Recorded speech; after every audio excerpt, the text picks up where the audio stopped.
les cœurs.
Partagez le lien, s'il vous plaît.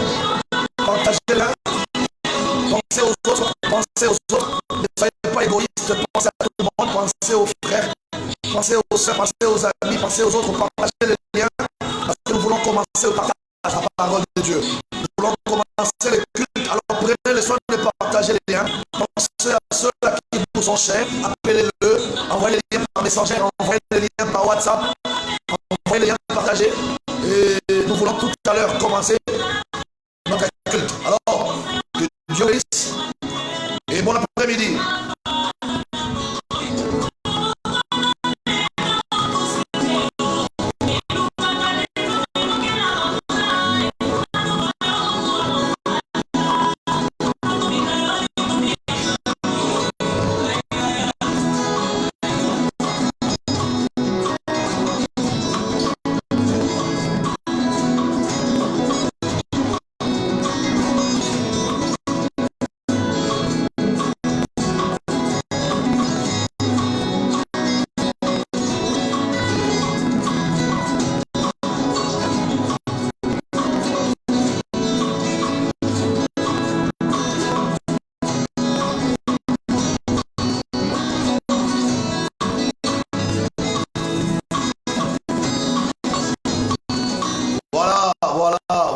Bénissons le Seigneur pour cette occasion que Dieu nous accorde encore aujourd'hui. Nous nous retrouvons aujourd'hui, cet après-midi, sur ces plateaux pour notre culte. Vous le savez bien avec moi, chaque après-midi, à partir de 15h30, nous sommes en direct pour vous entretenir au moyen de la parole de Dieu et pour prendre avec vous un temps de prière. Et nous voici encore fidèles au poste, comme nous le faisons, comme nous essayons de le faire tout le jour. Nous revenons sur ce plateau pour vous entretenir pendant ce moment de culte. Vous savez que nous sommes en train de passer une période de confinement, un moment où on ne peut pas se retrouver dans nos lieux de culte, dans des lieux publics, pour partager la parole de Dieu. Et bien voilà, nous avons essayé juste de réfléchir un peu et on a compris qu'au lieu de venir vers nous, nous aussi nous pouvons venir vers vous par les moyens des réseaux sociaux. Et donc voilà, dans vos salons, dans vos chambres à coucher, dans vos bureaux, bref, par où vous vous trouvez, nous pouvons discuter avec vous, nous pouvons prier avec vous, nous pouvons partager la parole de Dieu avec vous. Et merci de nous avoir reçus, merci d'avoir accepté de rester figés, calés sur cette page Facebook, en train de nous écouter, entendre la parole de Dieu, je vous le dis. Shalom, shalom, shalom, la paix du Seigneur dans vos maisons, partout où vous vous trouvez. Nous croyons que la grâce inimaginable et insondable de Dieu est déjà à votre partage et que dans votre maison, l'atmosphère du salut est déjà là. Nous étions depuis le lundi ou depuis le début de cette semaine en train de parler sur les ennemis de ta destinée. C'est cela le sujet qu'on a développé cette semaine. Les ennemis de ta destinée. Et nous avons utilisé un passage de la parole de Dieu dans Esdras au chapitre 4. Esdras 4, nous avons lu à partir du verset 1 jusqu'au verset 6. Nous avons lu dans Esdras 4, 1 à 6. Les ennemis de Juda et de Benjamin apprirent que les fils de la captivité bâtissaient un temple à l'Éternel, le Dieu d'Israël. Ils vinrent auprès des Zorobabel et des chefs de famille de leur et auprès des chefs de famille d'Israël et leur dit, nous bâtirons avec vous car nous car nous, comme vous, nous invoquons votre Dieu et nous lui offrons des sacrifices depuis les temps d'Ésar Adon, roi de Syrie, qui nous a fait monter ici. Mais je vois les autres chefs de famille d'Israël leur répondre, ce n'est pas à vous et à nous de bâtir pour notre Dieu ces temples, nous le ferons seuls comme nous l'a ordonné le roi Cyrus. Au verset 4, c'est le verset très important où on nous révèle les ennemis de notre destinée. Au verset 4, on dit, alors les gens du pays découragèrent le peuple de Juda, les intimidèrent pour l'empêcher de bâtir et ils gagnèrent à prix d'argent des conseillers pour faire échouer son entreprise. Il en fut ainsi pendant toute la vie de Cyrus, roi de Perse, et jusqu'au règne de Darius, roi de Perse. J'ai essayé de relire encore ces textes parce que nous avons lu ces textes depuis le début de la semaine, mais j'ai essayé de relire ces textes pour vous faire comprendre que les sujets, les thèmes que nous apportons sur ces plateaux ne sont pas des thèmes que nous sommes en train de ramasser par-ci par-là. Au contraire, ce sont des choses vraies dans la parole de Dieu et nous sommes seulement en train d'étudier la parole et ressortir des sujets, ressortir des thèmes et des titres qui pourront vous édifier. Ici, dans Esdras chapitre 4, verset 1 à 6, nous avons déduit ici dans ces textes de Esdras que les enfants d'Israël avaient bel et bien la vision de bâtir un temple pour leur Dieu. Le roi Cyrus a demandé aux enfants de répartir chez eux en Israël pour essayer de rebâtir les temples de leur Dieu à Jérusalem. Mais nous avons vu que les ennemis d'Israël, les ennemis des enfants de Jérusalem n'ont pas voulu permettre aux enfants d'Israël à Jérusalem de rebâtir calmement les temples de leur Dieu. Et nous avons compris que les voisins ou les ennemis des enfants d'Israël ont apporté quelques stratégies pour empêcher aux enfants d'Israël de rebâtir et de rebâtir le temple. Ce sont ces stratégies-là que moi je suis en train d'appeler ici les ennemis de ta destinée. Parce que la destinée d'Israël était derrière les rebâtissements. La destinée d'Israël était cachée derrière les rebâtissements du temple de Dieu à Jérusalem. Mais quand les ennemis d'Israël ont compris que ce peuple risque d'être béni, risque d'être heureux dans leur avenir en bâtissant ces temples, ils ont cherché des stratégies pour empêcher Israël, n'est-ce pas, à ne pas rebâtir les temples de l'Éternel leur Dieu. La Bible nous dit plus loin qu'Israël n'a pas pu rebâtir ces temples durant tous les règnes du roi Cyrus. C'est peut-être plus tard, lorsque Darius est monté comme roi des Perses, qu'Israël a essayé de refaire les temples qu'il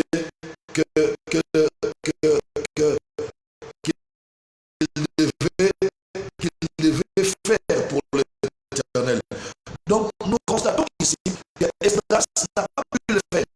Pourquoi? Parce que les ennemis d'Israël avaient beaucoup de stratégies, avaient monté beaucoup de stratégies. Et je constate ici qu'il y a la première stratégie où les ennemis d'Israël ont cherché de faire une fausse alliance avec Israël. En voulant faire une fausse amitié, une fausse camaraderie avec Israël, les ennemis d'Israël voulaient les empêcher de travailler. Et le deuxième ennemi pour empêcher, pour déranger la destinée des enfants d'Israël, c'était le découragement. On a vu comment les ennemis d'Israël se sont mis à décourager Israël pour que ces peuples ne rebâtissent pas leur temple. Et le troisième ennemi, après le découragement, nous avons vu que c'était les intimidations. Les ennemis d'Israël intimidèrent Israël et empêchèrent Israël de refaire, de reconstruire, de rebâtir les temples de leur Dieu. Et le quatrième ennemi dont je voudrais parler aujourd'hui, c'est les accusations. Parce que les ennemis d'Israël, de temps en temps, cherchaient à accuser les enfants d'Israël. Pourquoi les accuser? Parce que Israël était en déportation. Israël était en captivité. Israël était esclave en Babylone chez le roi de Perse Cyrus. Et quand Cyrus a été touché par Dieu, selon la prophétie du prophète Jérémie, Cyrus a libéré les enfants d'Israël et leur a dit, en tout cas, je vous donne un temps, répartez chez vous, essayez de refaire, de reconstruire et de rebâtir votre temple qui a été dévasté de toute la fois passée. Mais quand les enfants d'Israël sont arrivés à Jérusalem, ils ont commencé les travaux, les ennemis et les voisins ne leur ont pas donné le temps de travailler calmement. Il y avait toujours des problèmes. Les ennemis d'Israël montaient stratégie. Et la stratégie que je vais parler aujourd'hui, que les ennemis d'Israël ont monté contre Israël, c'était les accusations. De temps en temps, les ennemis d'Israël et les voisins d'Israël envoyaient des messagers auprès du roi Cyrus pour dire à Cyrus que tes esclaves, tes gens-là qui n'ont rien lâché, qui devraient arriver ici à Jérusalem pour faire la reconstruction du temple, ne sont pas en train de travailler. Donc de temps en temps, les ennemis d'Israël envoyaient des messagers et des messages auprès de Cyrus à Babylone pour accuser les enfants d'Israël. Dire au roi Cyrus, ça ne valait pas la peine de laisser ces peuples venir ici à Jérusalem parce qu'ils ne sont pas en train de travailler, ils ne sont même pas en train de rebâtir le temple de Dieu. Donc les actions montées de temps en temps du roi Cyrus juste pour enflammer la colère de Cyrus, pour irriter la colère de Cyrus et pour pousser Cyrus à changer sa décision sur le sort des enfants d'Israël. Donc les accusations, je vous ai dit, les accusations sont le quatrième ennemi de notre destinée. Vous savez, lorsque le diable veut déranger ton futur, lorsque le diable veut déranger ton avenir, ta destinée, il va commencer à utiliser des hommes et des femmes qui auront la facilité de t'accuser. On va t'accuser. Tu vas souffrir des accusations. De temps en temps, c'est comme ça que le diable opère. Il nous accuse auprès des gens qui nous aiment. Le diable accuse auprès des gens qui nous acceptent. Le diable nous accuse auprès des personnes qui sont gentilles, qui sont indulgents envers nous. Tout simplement parce que le diable veut que les cœurs qui nous acceptent nous abandonnent. Parce que le diable veut que les gens qui t'acceptent abandonnent. Alors il va utiliser les accusations pour empêcher aux enfants d'Israël, n'est-ce pas, de réussir la destinée et de réussir leur futur, leur avenir. Et je pense que quand je suis en train de parler maintenant, c'est peut-être tu vis dans un milieu, tu vis dans une situation où tu souffres des accusations. Tu es régulièrement accusé, tu es souvent accusé. On t'accuse chez ton chef, on t'accuse chez tes amis, on t'accuse dans ta belle famille, on t'accuse chez ton mari, on t'accuse chez ta femme. Tu es en train de subir des accusations. Tu subis des accusations graves et des accusations qui peuvent porter préjudice à ton futur et à ton avenir. C'est ça la manière d'opérer du diable quand il veut déranger l'avenir de quelqu'un. Quand ton avenir, quand ton futur commence à faire peur au diable, le diable va utiliser aussi les accusations. Donc c'est un moyen que le diable utilise aussi, les accusations. Il va commencer à susciter des hommes et des femmes qui vont t'accuser pour juste détruire ton image, pour juste détruire ton témoignage, ou pour juste te séparer de certaines personnes qui ont encore de l'amour pour toi et qui ont encore de la considération pour toi. Et pour bien parler des accusations, je vais aujourd'hui m'attarder sur la vie de Joseph, parce que c'est parce que Joseph a vécu des accusations et des accusations. Vous verrez que je parlerai des accusations, mais sous beaucoup de facettes. Les accusations a beaucoup, l'accusation, si vous voulez, une accusation a beaucoup de facettes. Et moi, je vais essayer de toucher toutes les facettes des accusations, ou toutes les facettes d'une accusation. Déjà, s'il faut réfléchir, sur le mot accusation, une accusation veut dire porter à la charge de quelqu'un des choses qui ne sont vraies ou qui sont vraies.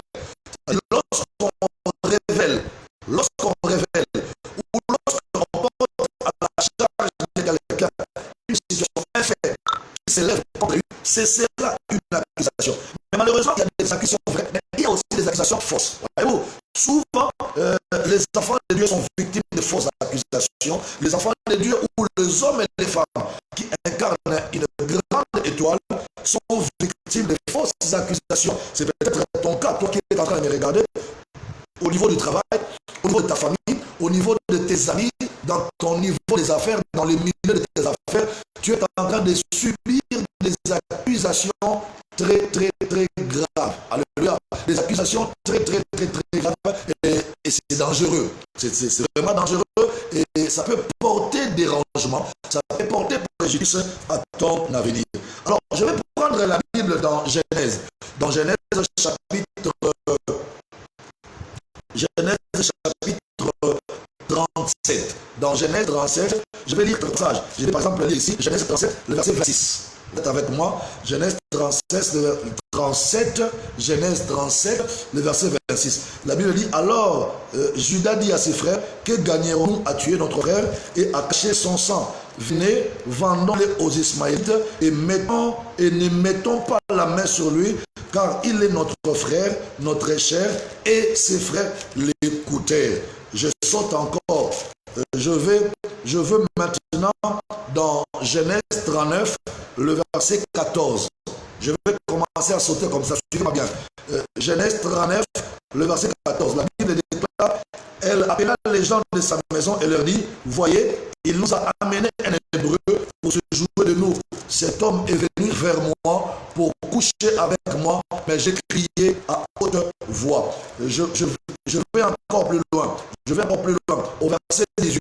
Genèse 39 maintenant, le verset 18 à 19. La Bible déclare, et comme j'ai levé la voix et que j'ai crié, il a laissé son vêtement à côté de moi et s'est enfui dehors. Après avoir entendu les paroles de sa femme qui lui disait, voilà ce que m'a fait ton esclave. Le maître de Joseph fut enflammé de colère et il prit Joseph et le mit dans la prison, dans le lieu où les prisonniers du roi étaient enfermés. Je saute encore. Je vais maintenant dans Genèse 40, verset 23. Genèse 40, le verset 23. Mais le verset 22. Genèse 40, le verset 22. Mais il fit pendre les chefs des panetiers selon l'explication de Joseph. Les chefs des chansons, voilà. Le matin, Pharaon eut l'esprit agité et il fit appeler tous les magiciens et tous les sages de l'Égypte. Il leur raconta ces choses, mais personne ne put les expliquer à Pharaon. Alors les chefs des chansons prit la parole et dit à Pharaon, je vais rappeler aujourd'hui le souvenir de ma faute. Au verset 13, 41 toujours, Genèse 41, verset 13, on dit, les choses sont arrivées selon l'explication qu'il nous avait donnée. Pharaon me rétablit dans ma charge et il fit pendre le chef des panetiers. Pharaon fit appeler Joseph, on le fit sortir en hâte de prison, il se rasa et changea de vêtements et il se rendit vers Pharaon. Je pense que je voudrais d'abord m'arrêter par là pour vous expliquer comment les accusations peuvent travailler contre la vie de quelqu'un qui a une grande destinée avec Dieu. Le texte que nous venons de lire ici nous parle de Joseph. Joseph, c'est garçon, la fois passée, Joseph, c'est garçon qui est né de son père qui était déjà vieux.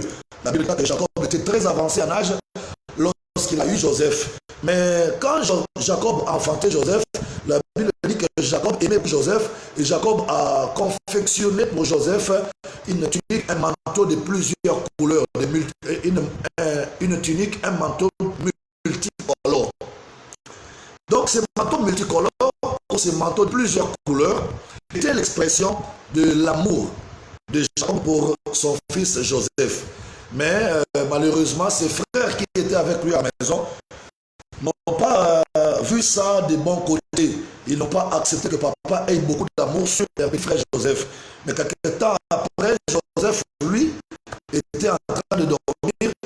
Il a fait deux songes. Le premier songe que Joseph a fait le premier jour, c'était qu'ils étaient dans les champs en train de lier les gerbes. Maintenant, les gerbes que Joseph avait est resté debout. Et les gerbes, ses frères sont allés se prosterner devant son gerbe. Et puis après, un autre jour, Joseph va faire encore un autre songe. Là, maintenant, il va voir qu'il était dans le songe.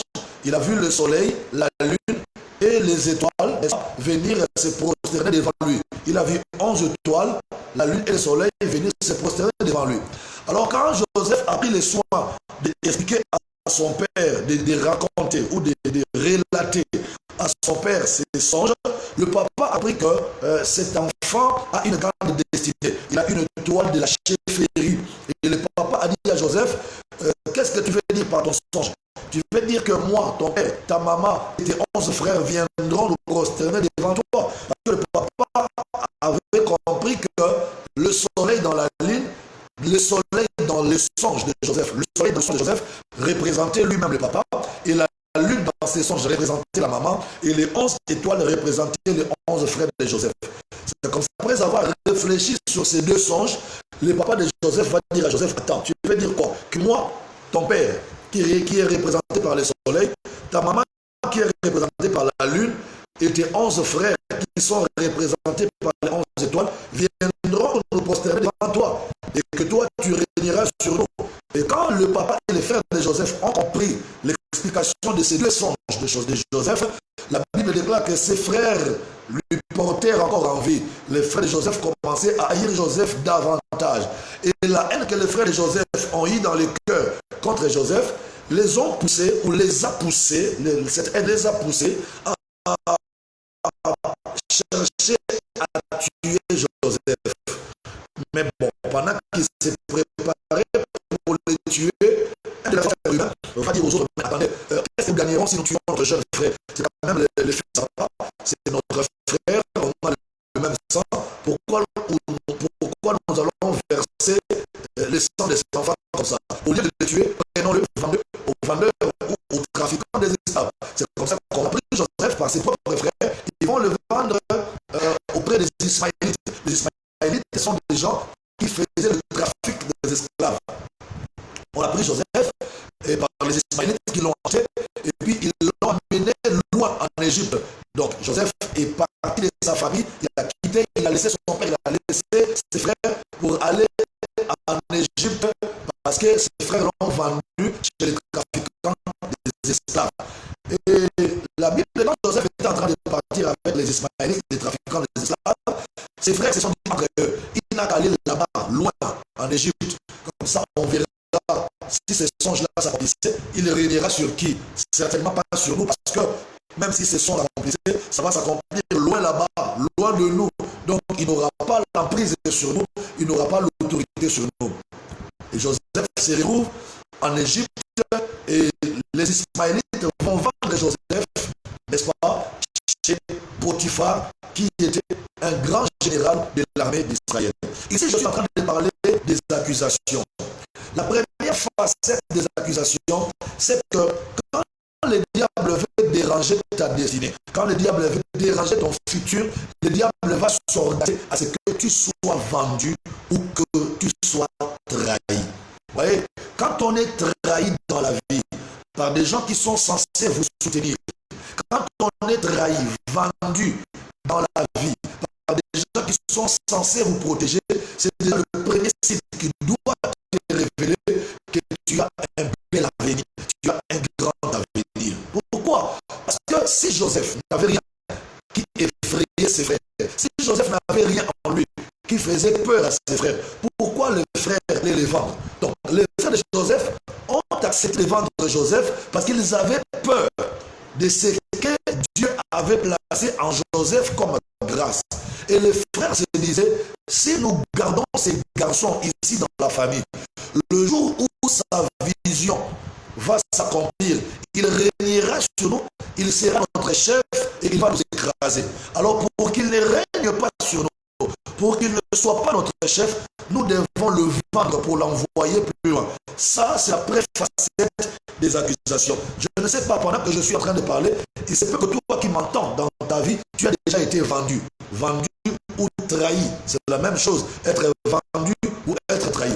Et vous constaterez, les gens qui vendent les autres, ce ne sont pas des gens de loin. Les gens qui ont vendu Joseph, ce sont ses propres frères de la même famille, les enfants de son père.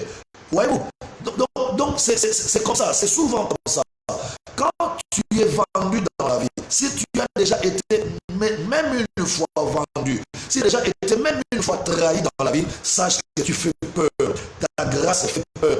Les frères de Joseph ont vendu Joseph parce qu'ils avaient peur des visions que Joseph avait. Quand ta vision fait peur aux autres, quand ton étoile fait peur aux autres, quand la grâce qui est en toi fait peur aux autres, quand les qualités que Dieu a enfouies en toi, quand les qualités que Dieu a mis en toi font peur aux autres, alors qu'est-ce qui va arriver dans la suite? Les autres qui sont autour de toi, ne supportant pas ta grâce, ne supportant pas tes qualités, ils vont chercher à te trahir, ils vont chercher à te vendre. Et ça, c'est le premier point dans les accusations. Dans le lot des accusations, le premier point, c'est la trahison. Tu seras vendu. Ce n'est pas ton cas qui m'entend maintenant, toi qui m'entends maintenant.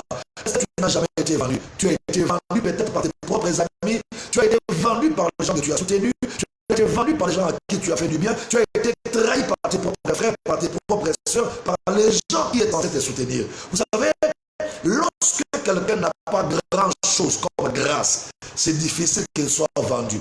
C'est difficile qu'il soit trahi. On est trahi et on ne vend que ceux-là qui sont en train d'incarner une réussite dans l'avenir. Regardez, Joseph incarnait une réussite. C'est pourquoi ses frères l'ont trahi et l'ont vendu. Je vais vous parler encore de quelqu'un d'autre. C'est Jésus. Jésus aussi. Voyez-vous, le Seigneur Jésus aussi incarnait une grande étoile, un grand pays. C'est comme ça que Judas Iscariote est allé vendre Jésus, trahir Jésus. Donc, dans la vie, lorsqu'on est trahi, lorsqu'on est vendu, il ne faudrait pas pleurer. Tu dois seulement comprendre que je suis trahi, je suis vendu, parce que ce que Dieu a placé en moi fait peur. Ça effraie les gens qui ne te supporteront pas, les gens qui ne supporteront pas ta grâce, les gens qui ne supporteront pas la qualité que Dieu a placée en toi, chercheront à t'évacuer, chercheront à te trahir, chercheront à te vendre. Et c'est ce que Joseph avait eu. Joseph, avec ses frères l'ont vendu. Ils l'ont trahi. Si ces choses arrivent souvent dans ta vie, la trahison, si ça t'arrive souvent dans la vie, si déjà tu as été vendu dans ta vie, sache que tu as quelque chose de grand. Vous savez, les gens qui ne te supportent pas, les gens qui ne supportent pas ta grâce, les gens qui ne supportent pas ton aura, ils vont chercher à l'éliminer devant eux. Ils vont chercher à t'envoyer loin. Tu remarqueras une chose, tu fais souvent du bien aux gens, mais les gens finissent par te vendre. Ils finissent par te trahir. Ça, ce n'est pas de leur faute, c'est la faute de ton toile. Tu as une grande toile, tu as une forte grâce, et la grâce que tu as, le toile que tu as, c'est ce qui te crée des problèmes. Tu es vendu à cause de ton étoile, tu es vendu, tu es trahi à cause de la grâce que Dieu a placée à toi. Et vous savez, je pense que vous êtes d'accord avec moi, si quelqu'un n'a rien de spécial dans sa vie, le diable ne peut pas le trahir, le diable ne peut pas le vendre. Le diable ne combat pas ceux qui n'ont rien. Joseph avait quelque chose, voilà pourquoi le diable a poussé à ses frères de le trahir et de le vendre. Si Joseph n'avait rien, le diable n'allait pas le combattre. Si Jésus-Christ n'avait rien, le diable n'allait pas susciter Judas Iscariote pour trahir Jésus. Voyez-vous, le diable ne combat que ceux-là qui aspirent. Le diable ne combat que ceux-là qui ont la grâce de Dieu. Tu es combattu parce que tu as une forte grâce. Tu es vendu parce que tu as une grande toile. Si tu n'avais pas quelque chose de grand, tu ne serais pas combattu, tu ne serais pas trahi, tu ne serais pas vendu. Tu es en train d'être maltraité. Tu es en train de subir les injustices que tu vis là, tout simplement parce que ceux qui sont autour de toi constatent que tu es fort. Ils constatent que tu es puissant. Ils constatent que tu es grave. Voyez-vous? Et quand quelqu'un n'arrivera pas à atteindre la dimension dans laquelle toi tu opères, quand quelqu'un n'arrivera pas à avoir les mêmes qualités que toi, qu'est-ce qu'il va faire? Il va chercher à te détruire, il va chercher à te trahir, il va chercher à te vendre. Ça, c'est la première facette des accusations. Non seulement Joseph était vendu, mais la Bible déclare, lorsqu'il a été vendu en Égypte, le général d'Égypte Potiphar l'a acheté. Quand Potiphar a acheté Joseph, il a placé Joseph dans sa maison. Il a dit à Joseph, toi qui géreras ma maison, tu gouverneras dans ma maison, tu régneras dans ma maison, tu vas gérer tout. Joseph est rentré chez Potiphar, il a commencé à travailler. Mais pendant que Joseph travaillait, son étoile n'arrêtait pas de briller. C'est ça ton vrai problème. Ton problème, c'est que tu as beaucoup de grâce. Tu as une grande étoile. Les gens ne te supportent pas. On ne te supporte pas, non pas parce que tu as des mauvais comportements. Les gens ne te supportent pas, non pas parce que tu es impoli, mais les gens ne te supportent pas parce que toi, tu opères dans des dimensions que les autres n'arrivent pas à y accéder. Tu as des grâces que les autres n'ont pas. Et c'est ce qui te crée des combats, c'est ce qui te crée des problèmes. Et dans ces garçons, déjà depuis sa famille, chez ses propres frères, dans la maison de son père, il a été trahi et vendu. Maintenant, il arrive chez son patron, là où il a été acheté, chez Potiphar. Là-bas encore, son étoile commence à briller. Et l'étoile de Joseph va encore l'attirer d'autres pépins, d'autres ennuis, d'autres problèmes. Qu'est-ce que son étoile va faire? Quand Joseph travaillait dans la maison de Potiphar, Joseph va se rendre compte que cette fois-ci, ce n'est pas mes frères qui vont me créer des problèmes, mais cette fois-ci, c'est la femme de mon patron. Voyez-vous, la femme de Potiphar va chercher à sortir avec Joseph. Joseph dit, mais je ne peux pas faire ça, je ne peux pas aller avec toi, tu es la femme de mon patron. Cette femme-là, parce qu'elle n'a pas pu décrocher et avoir ce qu'elle voulait dans la vie de Joseph, la Bible dit qu'elle va accuser Joseph chez son mari. Mais quand vous regardez l'accusation de cette femme, quand vous regardez l'accusation de cette femme sur Joseph, ce n'est pas vrai, c'est une fausse accusation. Et les fausses accusations, c'est la deuxième facette. C'est pas quelqu'un qui est dérangé. Non seulement tu seras trahi, non seulement tu seras vendu, mais tu constateras que souvent tu vas subir des fausses accusations. Cette femme était en train d'accuser Joseph sur des choses que Joseph n'avait jamais fait. Est-ce que ce n'est pas ton cas? On t'accuse sur des choses que tu n'as jamais fait. Joseph était accusé sur des choses qu'il n'a jamais fait. Cette femme va dire devant son mari que cet esclave que tu as amené depuis chez les Hébreux est en train de vouloir m'abuser et dormir avec moi, coucher avec moi. Joseph n'en revenait pas. Il dit, attendez, quand est-ce que moi j'ai fait ça? Ou quand est-ce que moi j'ai voulu le faire? C'est elle-même la femme là qui faisait la cour à Joseph. Mais quand la femme a vu que Joseph a refusé, c'est elle maintenant qui va dévancer Joseph pour aller accuser Joseph auprès de son mari. Tu es en train de vivre ça dans ton milieu professionnel, dans les milieux de tes amis, partout où tu te retrouves, tu es souvent faussement accusé. Mais tu sais, on t'accuse faussement, tout simplement parce que tu opères dans des dimensions grandes. La dimension dans laquelle toi tu opères dans ta vie, certains n'arrivent pas à y accéder. Tu sais, quand on développe des grâces, quand on développe des qualités que les autres n'arrivent pas à développer, sache que tu déclenches la guerre contre ces gens-là.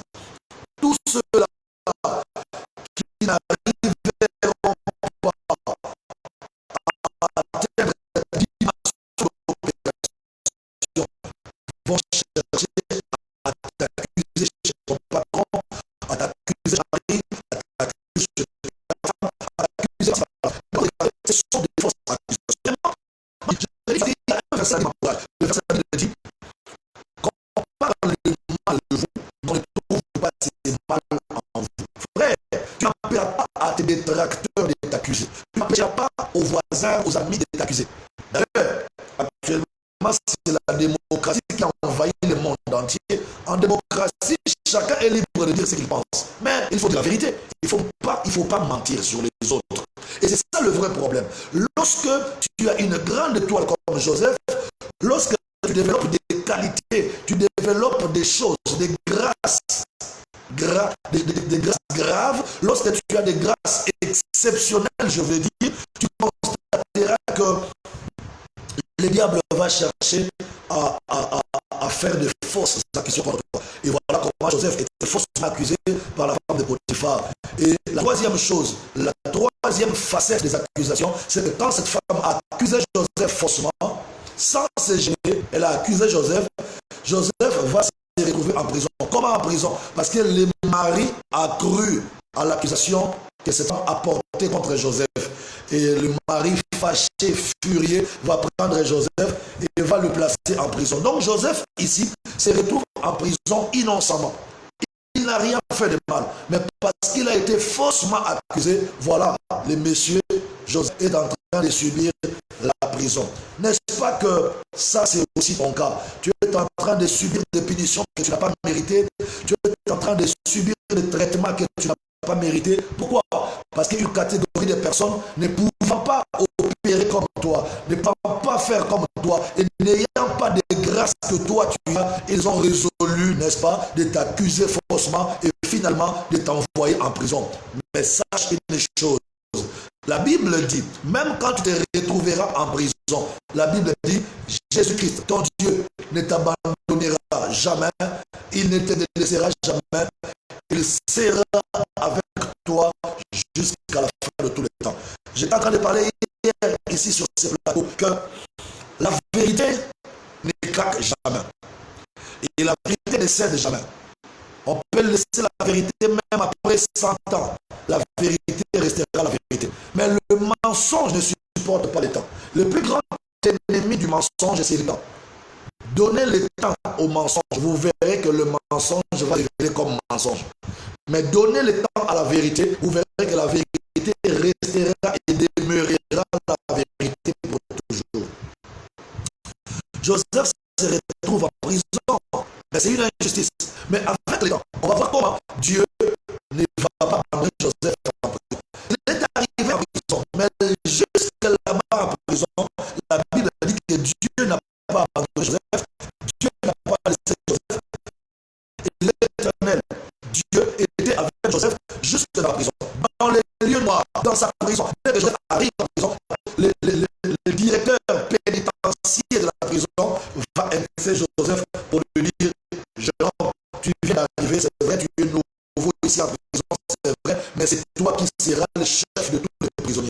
Voyez-vous, l'étoile de Joseph est en train de suivre Joseph jusque dans la prison. Il est leader depuis le ventre de sa maman, leader depuis sa famille, leader même dans la maison de Potiphar. Et aujourd'hui en prison, son leadership est en train de le suivre. Son étoile de champion, son étoile de leader est en train de le suivre. Regarde, jusque là, vous êtes d'accord avec moi que partout où Joseph est passé, Dieu ne l'a jamais abandonné. Il est toujours resté la tête et non la queue. En commençant par sa famille, il était le plus jeune, mais il était la tête. Et parce qu'il était la tête, c'est pourquoi ses frères ont commencé à les haïr.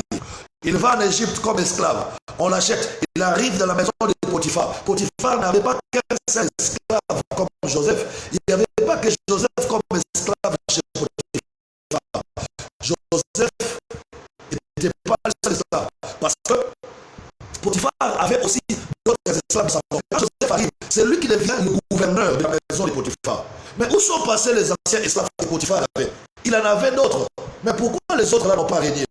Mais c'est Joseph qui vient d'arriver, qui sera le maître, qui sera le gouverneur dans la maison de Potiphar. Tu vois, l'étoile de quelqu'un ne peut pas être détruite. Il va encore en prison. Là-bas en prison, le directeur de la prison prend encore Joseph et établit le chef des prisonniers. Donc l'étoile de Joseph a commencé à marcher avec lui depuis la maison de son père jusqu'à aujourd'hui en prison. Et là-bas en prison, il devient le chef des prisonniers, mais dans la prison, Dieu ne l'a pas abandonné. Il est faussement accusé, placé en prison, traité injustement, mais Dieu ne l'a pas abandonné. Voyez-vous, la quatrième chose, la quatrième facette de l'accusation, c'est quoi? C'est que Joseph, quand il était en prison, il a servi les gens, il a aidé les gens, il a même interprété les songes des autres prisonniers. Et ces prisonniers-là sont sortis, ils ont repris la vie normale. Mais la Bible déclare que tous ceux-là que Joseph a aidés en prison, quand ils sont sortis dehors, quand ils ont repris la vie normale, ils ont oublié Joseph et ils ont oublié tout ce que Joseph leur a fait. Ça, c'est la quatrième facette des accusations. Tu seras oublié, tu seras oublié, oublié par tous, oublié même par des gens à qui tu as fait du bien, des gens que tu as soutenu, ils vont t'oublier. Et pendant que je suis en train de te parler, c'est peut-être ta situation.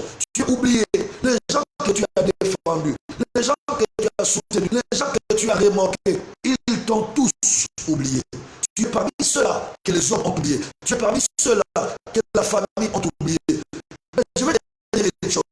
Quand les hommes t'oublieront, quand les amis vont t'oublier, quand tout le monde va t'oublier, sache que Dieu ne t'oubliera jamais.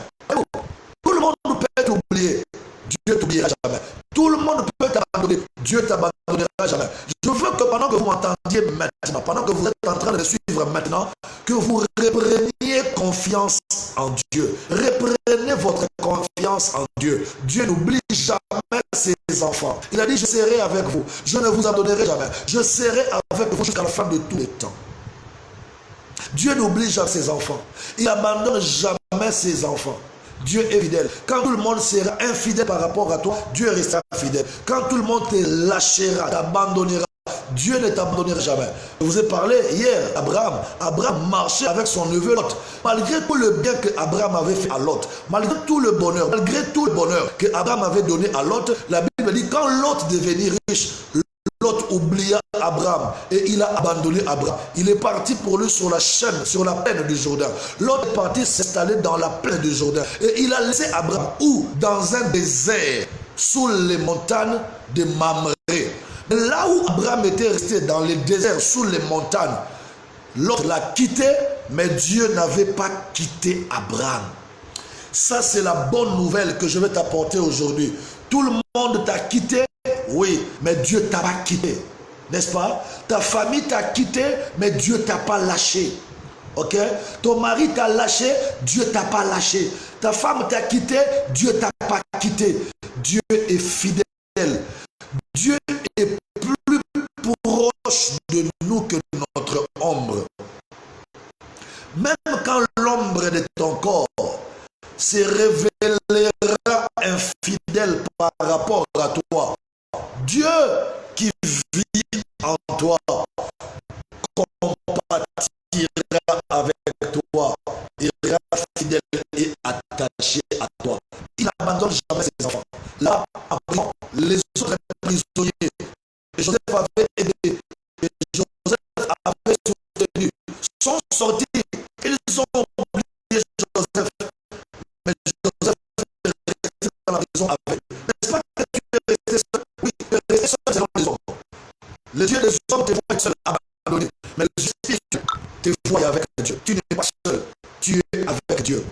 Est-ce que je peux te parler encore? Tu sais, Agar était la femme qui avait donné à Abraham son premier fils. Le premier fils d'Abraham n'était pas Isaac. Le premier fils d'Abraham s'appelait Ismaël. Et quand Abraham a eu son fils Isaac, sa femme légitime, Sarah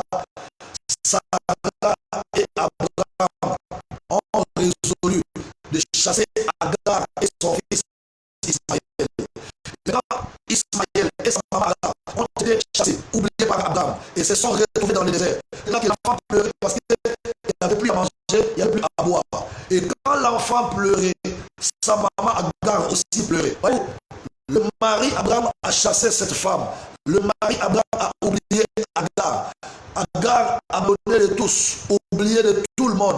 Mais dans le désert, là où personne ne peut le visiter, Dieu va envoyer un ange pour visiter Agar.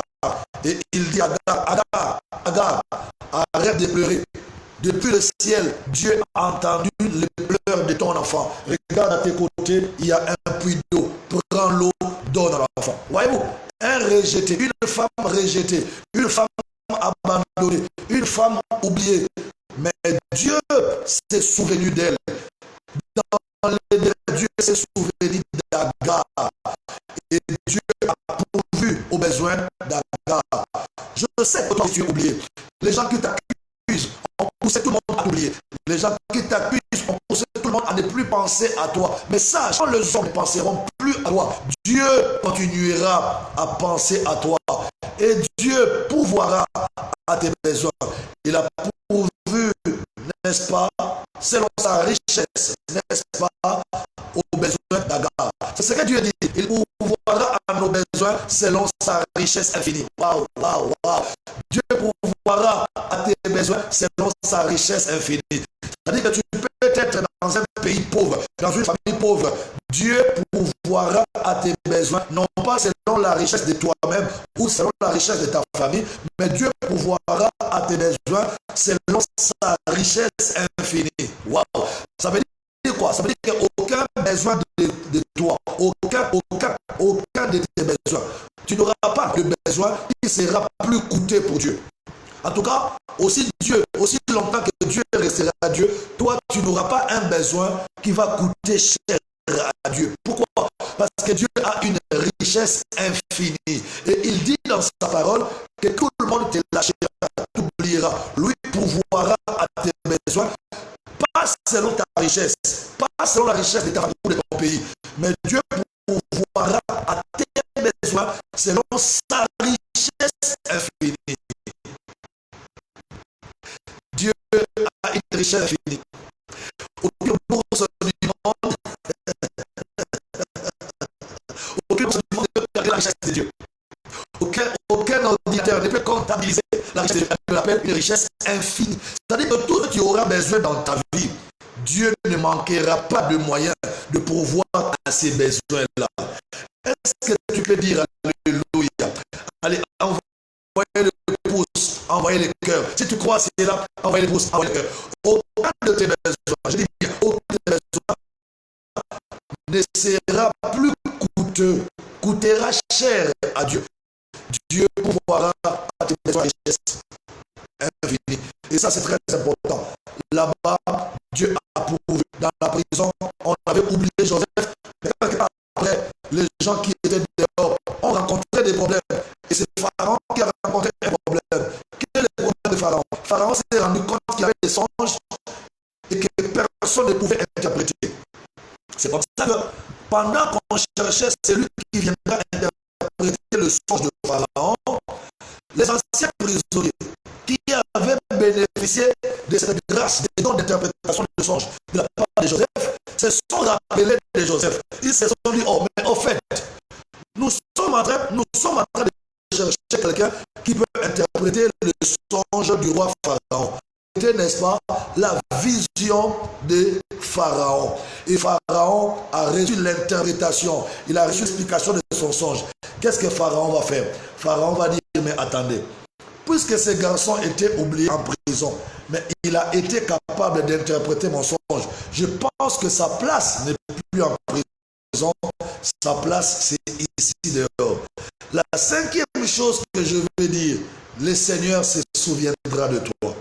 Les hommes t'ont oublié, les gens qui t'accusent t'ont oublié, les parents, les amis, les camarades t'ont oublié, Dieu ne t'oubliera pas. Et non seulement Dieu ne va pas t'oublier, la seule chose que tu dois savoir, Dieu, n'est-ce pas, Dieu fera que tu sois rappelé. Et quand on a rappelé Pharaon à Joseph, on l'a pris de la prison. De la prison, on l'a rappelé, il est sorti et il est allé s'établir dans le palais royal. Dieu va bientôt te rappeler. Dieu te rappellera dans tes fonctions. Est-ce que tu peux dire amen? Dieu te rappellera dans ses foyers. Il y a un foyer qui t'a oublié. Il y a un mari qui t'a oublié. Dieu va te rappeler dans ses foyers. Il y a un poste qu'on t'a ravi. Il y a une fonction qu'on t'a ravi. Dieu va te rappeler dans ses postes. Dieu va te rappeler dans ses fonctions. Voyez-vous, je dis à quelqu'un, tu seras rappelé. Le Seigneur va susciter le souvenir de ton nom dans quelqu'un que tu as fait du bien. Le Seigneur va susciter le souvenir de tes services dans le chef de personne. Tu sais, dans la vie, tout le monde ne peut pas t'oublier. S'il y a 100 personnes qui vont t'oublier, Dieu permettra même qu'une personne se souvienne de toi. Et c'est la seule personne qui se souviendra de toi qui va te rendre le bonheur que les autres 100 personnes qui t'avaient oublié n'ont pas pu te donner. C'est ta saison de récupération, c'est ta saison de restauration. Tu étais oublié, Dieu peut te restaurer. Dieu veut te rappeler. Dieu veut restaurer ton travail. Dieu veut restaurer ta santé. Dieu veut restaurer même tes relations. tes relations t'ont abandonné, tes relations t'ont oublié, tes relations t'ont quitté, les gens que tu as défendus t'ont oublié, les gens que tu as soutenus t'ont oublié, les gens que tu as propulsés t'ont oublié. Mais Dieu veut te restaurer, Dieu veut te rappeler, Dieu veut te rappeler dans tes relations que tu avais perdues, Dieu veut te rappeler dans les affaires que tu avais perdues, Dieu veut te rappeler dans les finances que tu avais perdues, Dieu veut te rappeler dans les cœurs de ceux-là qui peuvent encore te faire du bien. Et non seulement j'ai la septième chose très importante, la septième chose très importante, quand Joseph était rappelé, il fut directement établi. On l'a rappelé par le roi, et puis le roi l'a établi. Quand on a rappelé Joseph de la prison, il est venu voir le roi lui a dit, explique-moi ces songes. Quand Joseph a expliqué les songes, le roi lui dit, parce que tu as bien expliqué ces songes, je ne trouve pas quelqu'un d'autre de plus intelligent que toi. Et parce que tu es le meilleur, et tu es le plus intelligent ici dans ces royaumes de l'Égypte, alors tu n'as plus ta place à la... Tu ne rentreras même plus là-bas, chez vous en Israël. Tu vas demeurer ici dans le palais royal. Je te t'habille, waouh, je te t'habille gouverneur de l'Égypte. De la prison au trône. Pourquoi? Parce que Dieu s'est souvenu de lui. Quand Dieu se souvient de toi, il te prendra de la poussière pour te faire asseoir sur un fauteuil. Quand Dieu se souviendra de toi, il te prendra des oubliettes des gens pour te célébrer sur un podium. On a rappelé Joseph, et Joseph était établi sur l'Égypte. Il devient la deuxième personnalité de l'Égypte. Après le roi Pharaon, c'était Joseph. Parce qu'il a été élu. Il régnait sur l'Égypte. Et non seulement sur l'Égypte, Joseph est devenu de plus en plus puissant. Il a commencé à régner sur tous les pays voisins de l'Égypte. Et il ne s'est pas arrêté là. Quand vous lisez bien la Bible dans Genèse, vous verrez que Joseph a régné sur le monde entier. Joseph, le prisonnier, les vendus, les trahis. Joseph, le faussement accusé, a finalement été établi sur l'Égypte et il a régné au travers de l'Égypte sur le monde entier. Tu vois, je vais finir mon exposé aujourd'hui pour te dire que les accusations du diable contre toi seront nulles et sans effet. Garde ton calme, reste tranquille, ne sois pas perturbé, ne crois pas à ce que les gens disent de toi, crois à ce que Dieu dit de toi. Dieu dit que tu es un vaillant héros. Ça te suffit. Quand Dieu t'appelle vaillant héros, attends, mais c'est une appellation bien contrôlée, vaillant héros. Ça, c'est une appellation qui vient de... C'est une appellation bien contrôlée. Alors, même si le diable et ses agents t'amèneront d'autres appellations, tu ne dois pas suivre les appellations du diable et de ses membres. Toi, tu dois t'attacher, tu dois t'accrocher à l'appellation que Dieu te donne. Dieu dit que tu es un vaillant héros. Dieu t'appelle mon fils. Dieu dit que tu es mon premier-né. Dieu t'appelle mon amour. Tu es l'amour de Dieu. Tu es le prince héritier de Dieu. Tu es le pro-héritier de Christ. Tu es un sacerdoce royal. Tu es une race. Tu es un peuple mis à part. Tu es l'héritier pour toi aussi. Regarde, toutes ces appellations-là, Dieu l'a réservé pour toi. Alors, donc, en face des appellations que Dieu te donne, si le diable amène ses accusations, il faut s'accrocher aux appellations de Dieu et laisser tomber les accusations du diable. Je vais te dire une chose. Tout ce que le diable dit sur toi n'est pas forcément vrai. Et tout ce que le monde dit de toi n'est pas forcément vrai. Va dans les conseils de Dieu. Prie, fléchis tes genoux, cherche la face de Dieu. Pose la question à Dieu, Seigneur, si le monde dit que je suis un bon à rien, si le diable m'accuse et dit que je suis un voleur, si le diable m'accuse et dit que je suis un raté, mais toi, mon papa, toi, Dieu, tu dis que je suis qui? Que chacun aille à genoux devant Dieu pour chercher l'appellation de Dieu pour toi, au lieu de subir les accusations du diable. Tu continues à subir les accusations du diable. Pourquoi? Cherche avec quel nom Dieu t'appelle. quand le diable accuse Gédéon et lui dit que tu es le plus petit parmi et ta famille est la plus pauvre à Manassé, et Manassé elle-même est une tribu maudite. Ça, ce sont des accusations que le diable portait sur Gédéon. Il dit, tu es le plus petit de ta famille, et ta famille est la plus pauvre de la tribu de Manassé. Et Manassé même, c'est une tribu maudite. Quand le diable disait ça contre Gédéon, l'ange est apparu aussi à Gédéon. Et l'ange lui dit, non, tu n'es pas le plus petit, ta famille n'est pas la plus pauvre. D'ailleurs, toi, tu es un vaillant. Wow. Ce jour-là, une déclic s'est fait dans la tête de Gédéon. Gédéon qui était habitué à recevoir des accusations. Gédéon était martelé par des accusations mensongères du diable. Mais quand il reçoit l'ange de Dieu, l'ange lui dit, tu n'es pas ce que les gens disent que tu es. Tu n'es pas ce que le monde dit que tu es. Mais toi, tu es ce que Dieu dit que tu es. Tu es un vaillant héros. C'est ce jour-là que Gédéon a senti l'adrénaline monter en lui et il a dit, aujourd'hui, je vais aller renverser l'autel des Baals qui est dans la maison de mon père. On ne priera plus mal chez nous. On doit commencer à prier l'Éternel qui m'a révélé ma vraie identité et qui m'a rappelé mon vrai nom. Je ne suis pas petit, ma famille n'est plus pas, ma famille n'est plus là.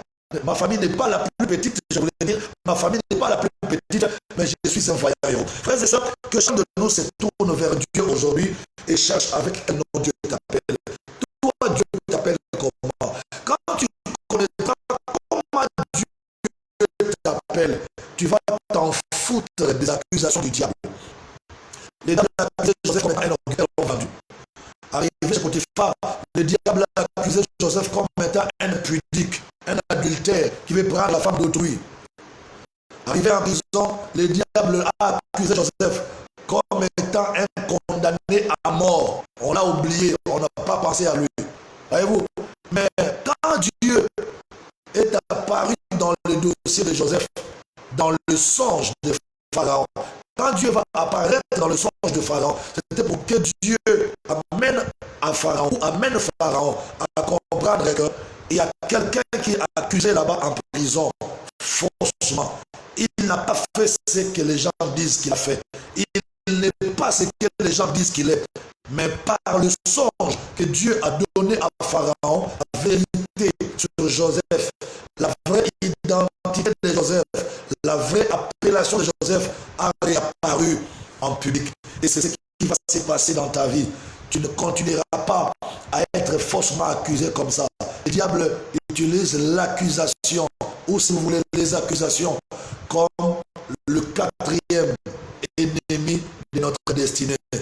Mais ne crois pas aux accusations du diable. Souvent, quand nous croyons à ce que les gens disent de nous, nous avons tendance à craquer, fléchir. Non, n'entends pas ce que les gens disent de toi. Les témoignages des hommes ne valent rien sur toi. Ce qui vaut quelque chose, ce sont les témoignages de Dieu. Le témoignage de Dieu sur ta personne vaut plus que le témoignage de... Attends, les hommes sont libres de dire ce qu'ils pensent de toi. Mais toi, ne sois pas obligé de croire ce que les hommes disent de toi. Tu dois être obligé de croire à ce que Dieu dit de toi. Et Dieu me dit déjà de te dire que toi, tu es la tête et non la queue. Tu es en haut et non en bas. Tu es le premier et non le dernier. Tu es fort et non faible. Tu es riche et non pauvre. Voyez-vous? Donc le Seigneur a sa façon de te voir, il a sa façon de t'appeler. Mais de l'autre côté, le diable, lui, insiste en t'accusant, il multiplie les accusations pour te faire craquer le cerveau, pour te pousser à abandonner, pour te décourager, pour te faire et pour que finalement tu succombes. Mais toi, tu n'es pas de la race de gens qui succombent facilement. Tu es un battant. Toi, tu es un guerrier. Tu es un homme fort. Tu es un soldat de Jésus-Christ. Voyez-vous, tu es quelqu'un de fondé sur la parole. Tu es stable. Tu es inébranlable. Tu demeures équilibré dans la foi. C'est ça, toi. Le diable ne te connaît pas. Ton Dieu te connaît plus que le diable. Alors, mesdames et messieurs, voilà, je vous ai parlé de toutes les facettes des accusations. Sachez que les accusations sont le quatrième arme que le diable utilise pour détruire notre destinée. Je pense que mon intervention de cette semaine va s'arrêter aujourd'hui. J'ai parlé toute la semaine sur les ennemis de notre destinée. Les ennemis de notre destinée. Premier ennemi, j'avais parlé de fausses amitiés, de fausses alliances. Deuxième ennemi, j'ai parlé de découragement. Troisième ennemi de ta destinée, j'ai parlé des intimidations. Quatrième ennemi de ta destinée, j'ai parlé des accusations. Et il y a un cinquième ennemi, qui reste. Je ne pourrais pas, je ne saurais pas parler de ça parce que notre temps touche à sa fin. Mais le cinquième ennemi de notre destinée ou de ta destinée, c'est la séduction. La séduction.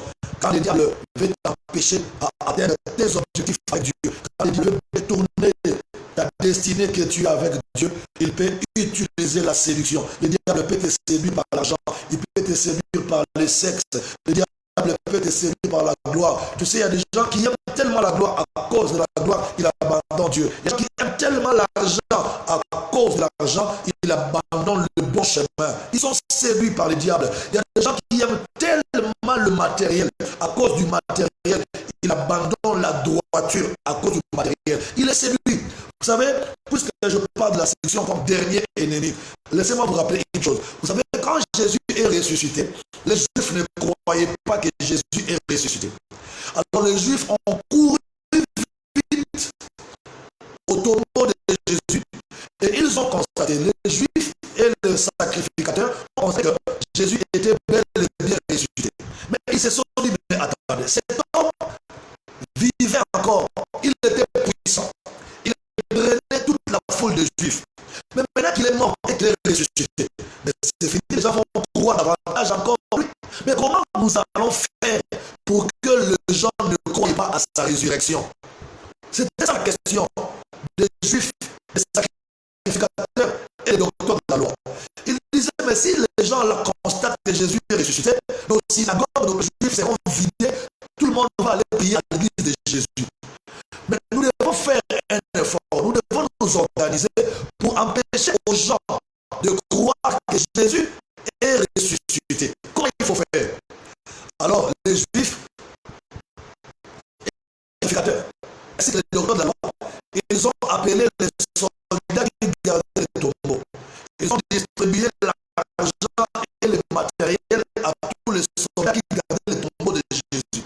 Ils ont dit à ces soldats, si quelqu'un vous pose la question, est-ce que Jésus là est réellement ressuscité? Dites-leur, non, il n'est pas ressuscité. Ce sont ses disciples qui sont venus voler son corps. Donc, ces soldats-là se sont laissés séduire par l'argent pour quitter la vérité et patauger dans le mensonge. C'est ce que beaucoup de gens font aujourd'hui. Tu quittes la vérité, tu quittes le droit chemin, tu quittes ce qui est dans la volonté de Dieu à cause de l'argent, à cause du matériel, à cause de la gloire de ce monde. Vous savez, c'est une lâcheté. Détruire la vérité pour gagner l'argent, c'est une lâcheté. Détruire la vérité pour gagner la gloire, c'est une lâcheté. Détruire la vérité, renier la vérité pour gagner le matériel, pour gagner l'opulence, pour gagner la célébrité, c'est une lâcheté. Et vous savez que les lâches ne gagneront jamais. Généralement, les lâches finissent par mourir et ils ratent souvent le royaume de Dieu. Ne vous laissez pas séduire par une gloire, par des matériels, par de l'argent. Accrochez-vous aux vertus. Défendez les vertus. Défendez les valeurs. C'est ça la noblesse. Défendre les valeurs, défendre les vertus. Il faut s'insurger et s'attaquer dans ta vie en tant que croyant à tout ce qui est anti-valeur. Ne laisse pas les anti-valeurs passer par ta passerelle. Sinon, ce serait une lâcheté. Mesdames et messieurs, j'ai fini aujourd'hui. Vous savez qu'à la fin de la semaine, comme ça, nous sommes très fatigués parce qu'on a travaillé toute la semaine, matin,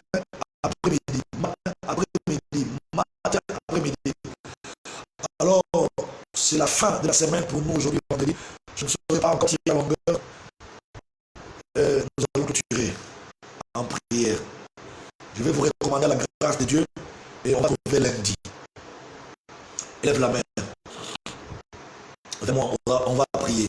Très Saint-Père, dans le nom de Jésus-Christ de Nazareth, je prie pour tous ceux qui ont levé la main vers moi.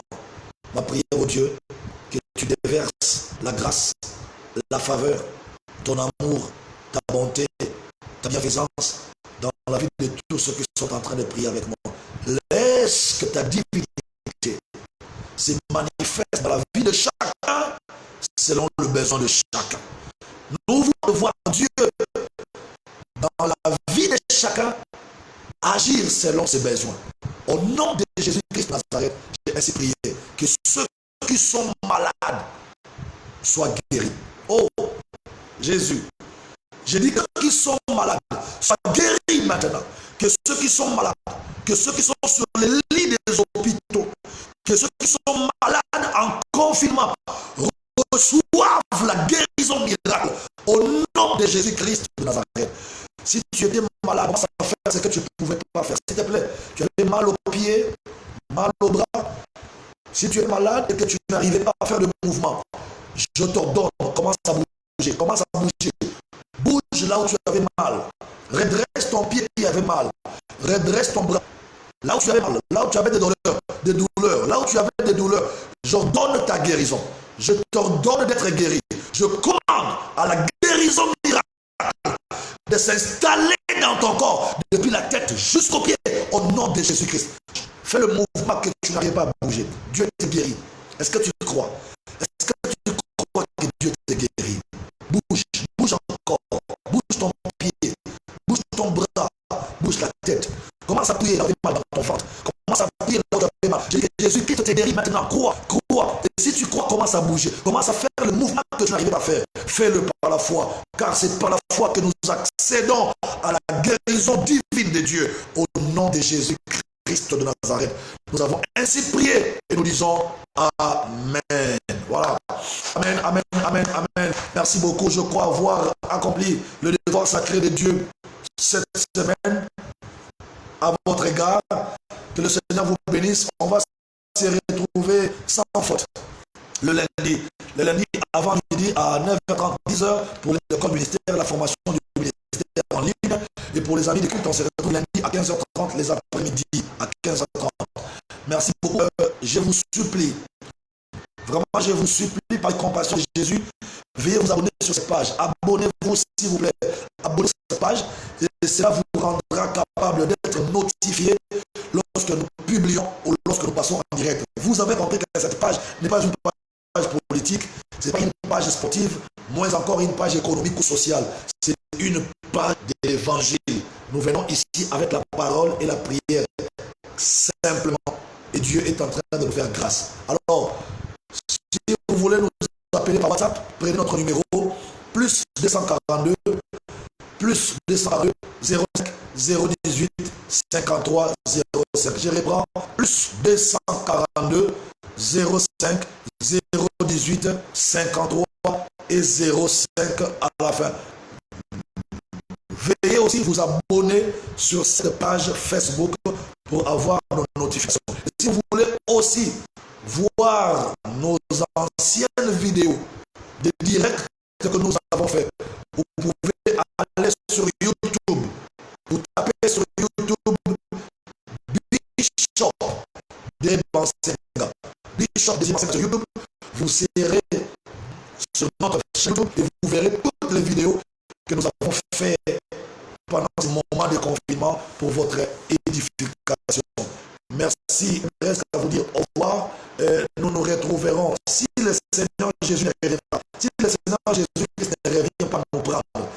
Si Jésus ne revient pas pour nous enlever de l'église, on va se retrouver lundi. Mais d'ici là, portez-vous bien. Prenez soin de vous et aussi prenez soin de votre famille, de votre